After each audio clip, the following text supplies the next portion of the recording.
Hai semua, jumpa lagi di RV Project. Hari ini saya bersama narasumber, seorang ibu guru muda bernama Niputu Sugilastini, seorang guru di SMP Negeri 11 Denpasar. Hai Sugi, Halo, Eri. gimana kabar Gi? Saya panggilnya ini ya, saya panggilnya Beli ya. Soalnya kan saya biasa pakai bilang Beli. Jadi jadi saya nggak panggil Bapak atau siapa, saya bilangnya Beli aja ya. Oke, silakan Sugi, bebas. Iya ya, oke. Gimana kabarnya Gi? Sehat, Beli. Beli Kesibukan? gimana? Sehat selalu. Iya. Kesibukan. Kayaknya lebih sibuk Beli Eri sini ya kayaknya. Enggak lah. Kayaknya kalau guru di mana-mana sibuknya sama sih sekarang ya. Kita lagi PJJ ya. Jadi lagi pembelajaran jarak jauh. Jadi memaksimalkan potensi diri untuk meningkatkan potensi anak-anak. Jadi benar-benar luar biasa sih pengalaman kita ya selama pandemi ini ya. Ini tidak berlaku untuk saya saja, tapi untuk semua guru termasuk Beli pasti. Tapi saya juga menuntut diri untuk belajar dan belajar terus. Nah, sama halnya seperti Blieri, meskipun dalam keadaan seperti ini, pandemi ini, tetap mengajar dan tetap punya apa namanya, punya karya seperti sekarang ini di R Institute, luar biasa sekali Blieri. Saya merasa tersanjung ini kalau diundang menjadi narasumber. Asik. Ini ERV Project ya. Eh, Ya. Sugi, beberapa waktu lalu belikan terus ya cukup memantau lah kepo dengan aktivitasnya Sugi di Facebook. Nah, Iya. 24 September kemarin itu ada acara penyerahan buku. Nah, salah satunya kan itu bagian dari guru berkarya. Nah, Beli pengen tahu Sugi ini sebagai seorang ketua guru berkarya, aktivitas di sana itu ngapain? Silakan, Gi. Iya. Ya, sebelumnya terima kasih ya Blieri sudah dikepoin. Iya. Jadi sebenarnya kalau di sosial media itu memang luar biasa sekali pengaruhnya ya. Kita tahu luar biasa sekali pengaruhnya ketika kita membagi pengalaman kita di sosial media.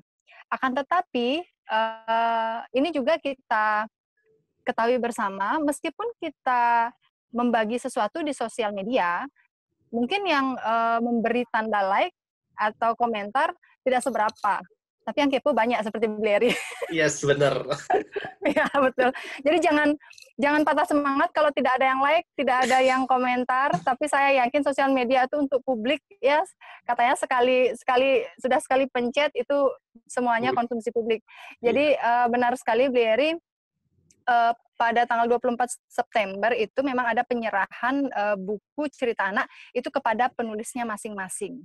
Gitu. Jadi itu dilaksanakan oleh Bali Muda Foundation yang membawahi guru berkarya.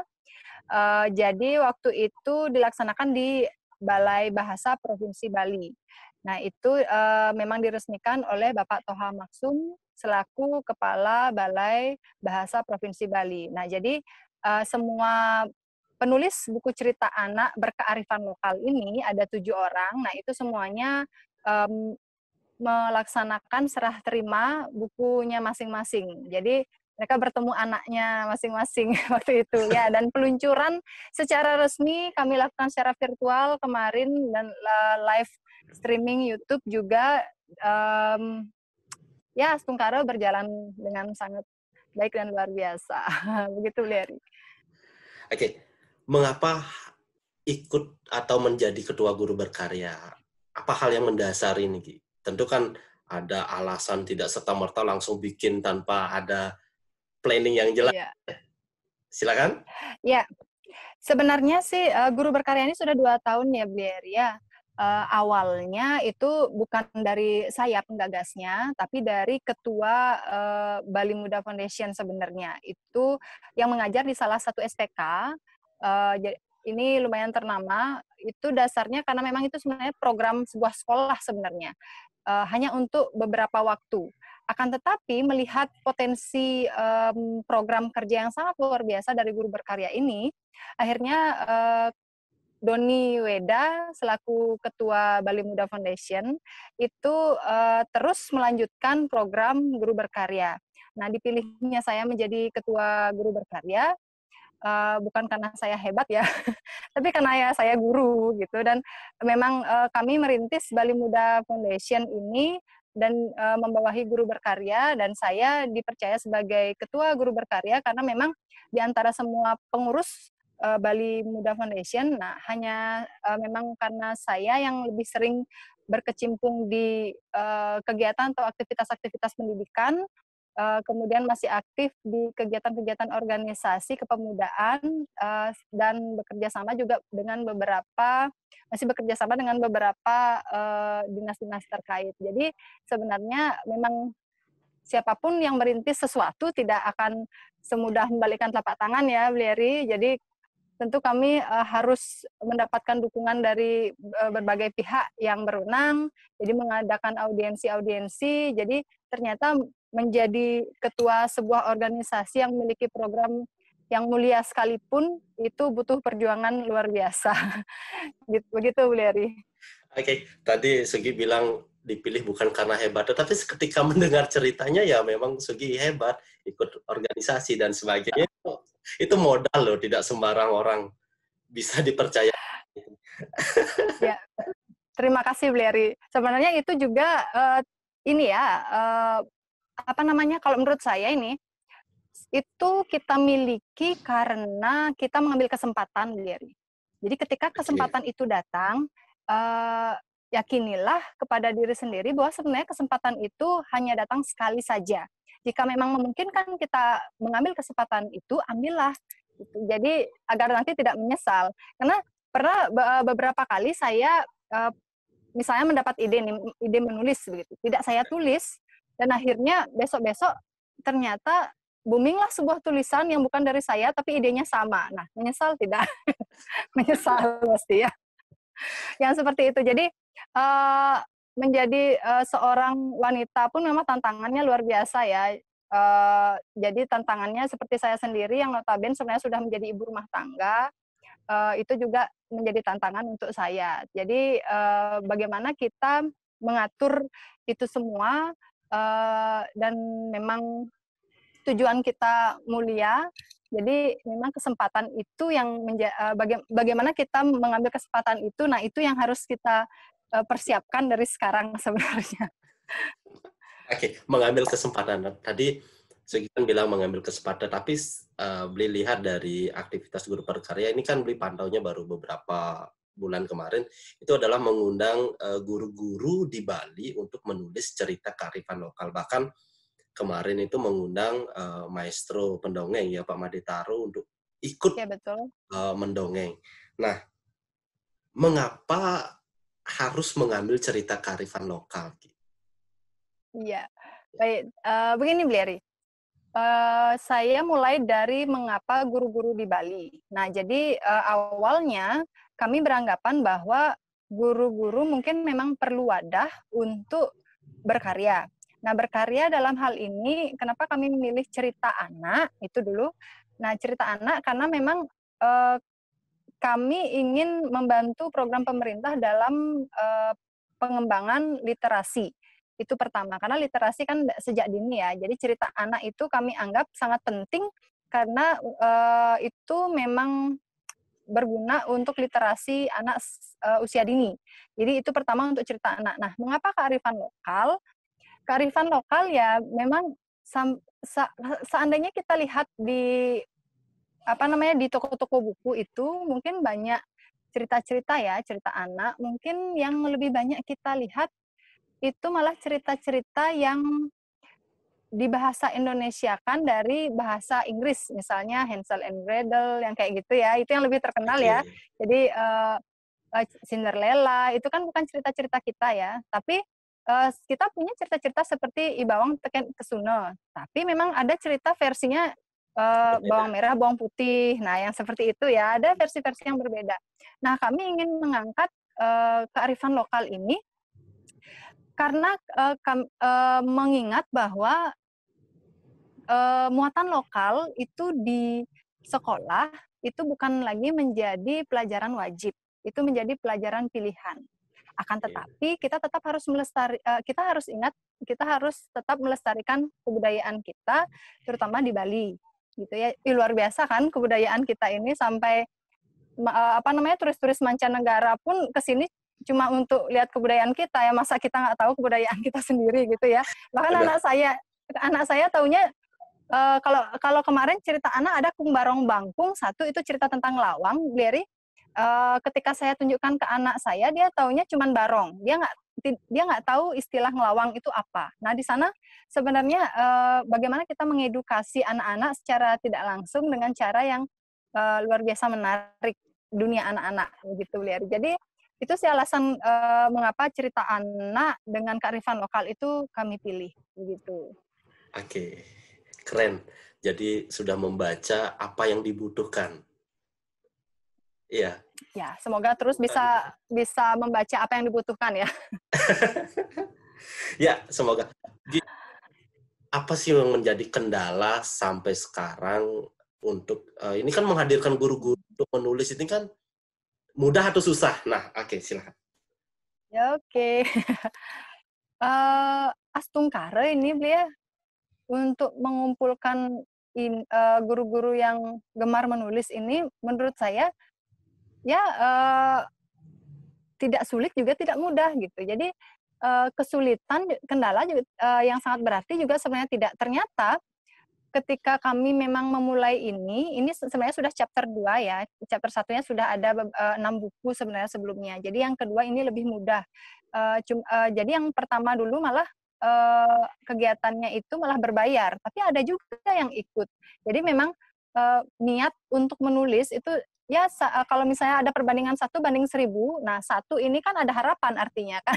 Ya. Jadi walaupun ada guru yang ingin menulis hanya perbandingannya yang 1:1000, itu yang penting satunya harapan. Jadi ada harapan kita ya, ada bibitnya. Jadi menurut saya kuantitas tidak menjadi persoalan. Yang penting kualitasnya. Buktinya memang 7 buku cerita ini sepertinya tidak terlalu banyak sih, hanya 7. Tapi bagaimana kita membuatnya menjadi sangat bermakna. Jadi mengumpulkan guru-guru se-Bali ini, kami punya teknik tersendiri karena guru berkarya ini juga memiliki ketua-ketua di masing-masing kabupaten, Geri. Jadi di kota ada, di Kota Denpasar ada, di Karangasem ada, di Bangli ada, pokoknya setiap kabupaten di Bali ada. Jadi saya tidak bekerja sendiri.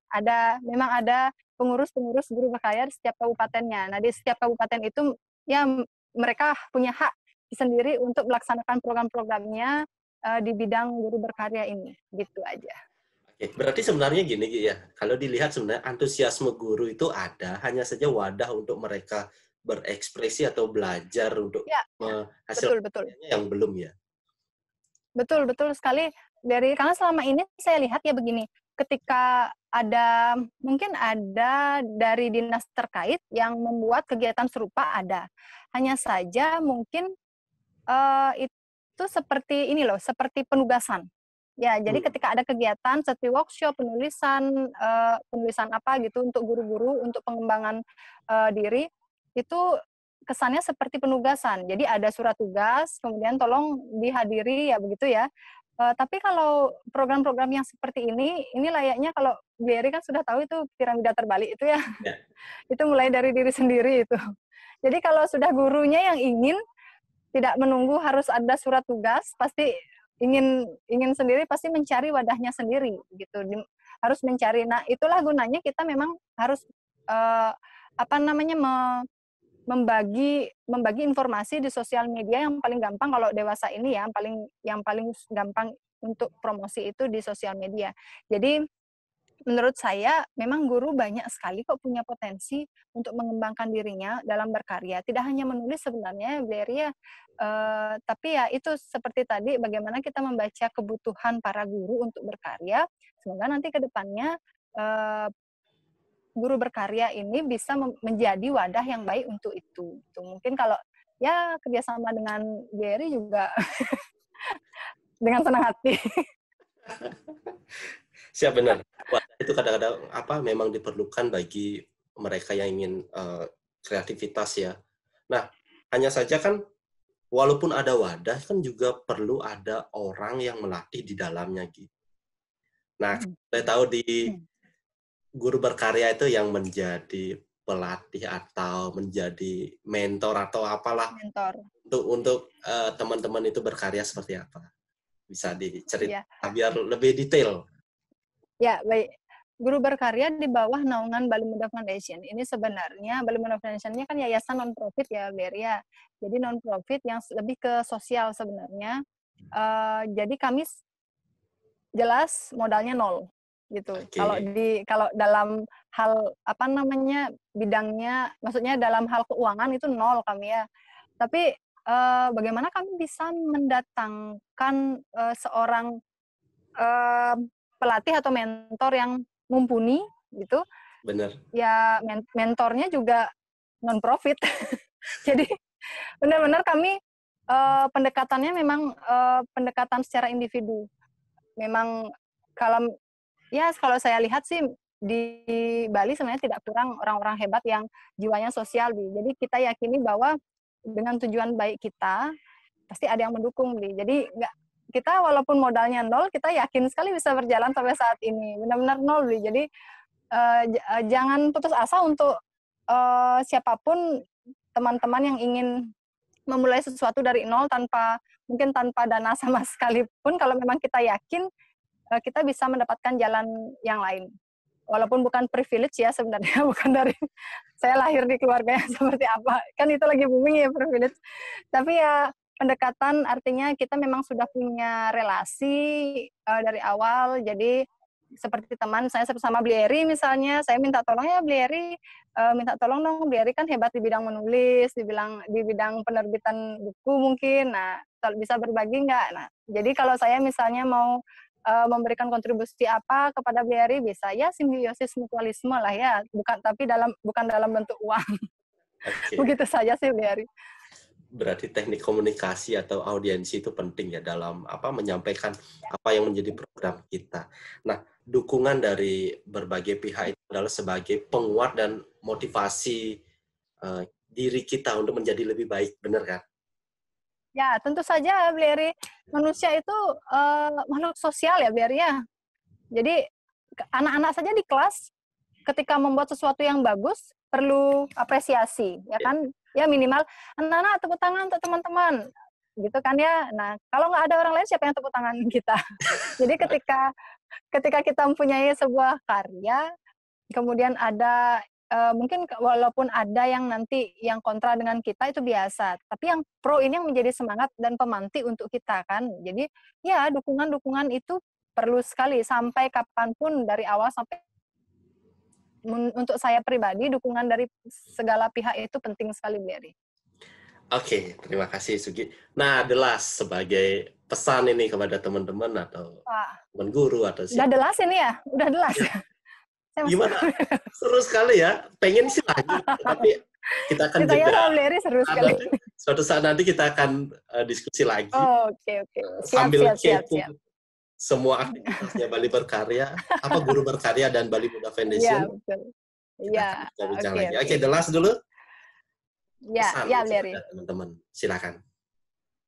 Ya, secara keseluruhan seperti yang tadi saya katakan, berkaryalah dalam situasi dan kondisi apapun harus bersemangat ya, Beri ya. Nah, untuk guru terutama nih, karena kita bicara tentang konteks guru berkarya, menjadi seorang guru itu adalah tugasnya adalah mengajar dan belajar gitu sepanjang hayat.